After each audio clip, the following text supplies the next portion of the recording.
Now, Miriam Cates is the Conservative MP for Penistone and Stockbridge and also sits on the Education Select Committee. Good morning to you. Morning.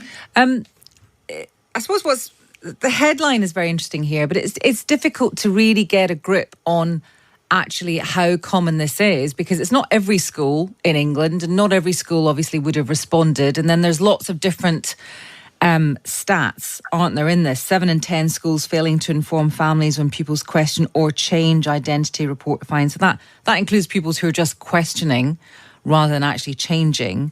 How big of an issue do you think this actually is? Well, actually, I think the report is very clear about the evidence for how widespread it is. And actually, it's a landmark report because of that, because they've used freedom of information requests and very sound methodology for the research. And we already know that around 80% of secondary schools do have children who express some sort of trans identity. So this evidence on top of that actually shows that only 28% of schools are reliably informing parents when a child discloses feelings of gender distress. I mean, that does demonstrate that it's extremely widespread, that safeguarding procedures are being ignored. And I think if we just take a step back from this and think about other mental health concerns, if a child said to a teacher that they thought they were fat and were trying to starve themselves, or if they expressed anxiety or depression or something like that, the idea that a teacher would then say, well done, that's great that you feel like that, I'll help you, I'll affirm you in that feeling, and let's keep it a secret from your parents.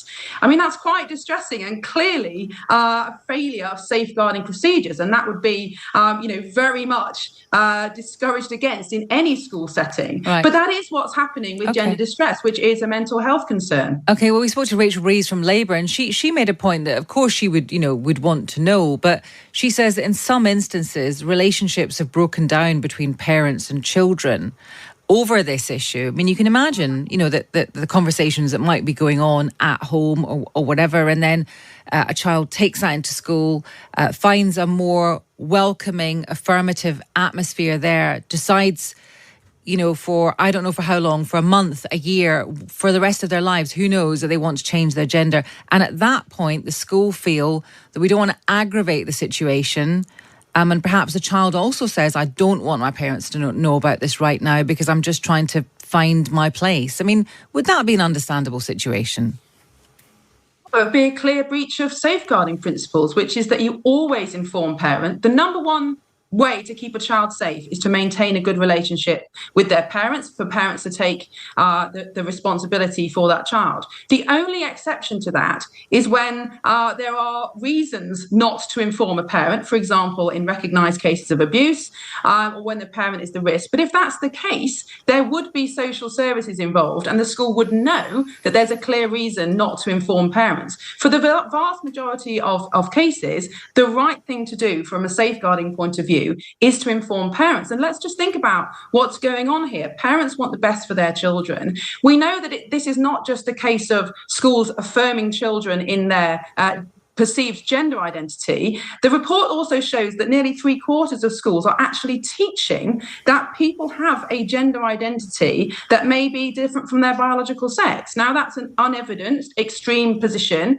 that probably the vast majority of parents understandably don't share. And so if a parent disagrees that their girl, let's say, is actually now a boy and should be treated as a boy, then personally, I think the parent who has responsibility for that child and cares about the child's best interest should be listened to. And it's not up to the school to push an unevidenced ideology on a child in conflict with their parents' interests. Again, if you thought about a different ideology or unevidenced belief system, I think we would see how wrong that is. And somehow this gender ideology, which again, as I said, is extreme and unevidenced, has been given this special status whereby what a child says goes, whereas in all other cases that would not be the case. Okay, Miriam, just finally, because we want to speak to someone else on this. Rachel Reeves said that there needs to be more up-to-date guidance on this specific problem in schools. What do you think should happen?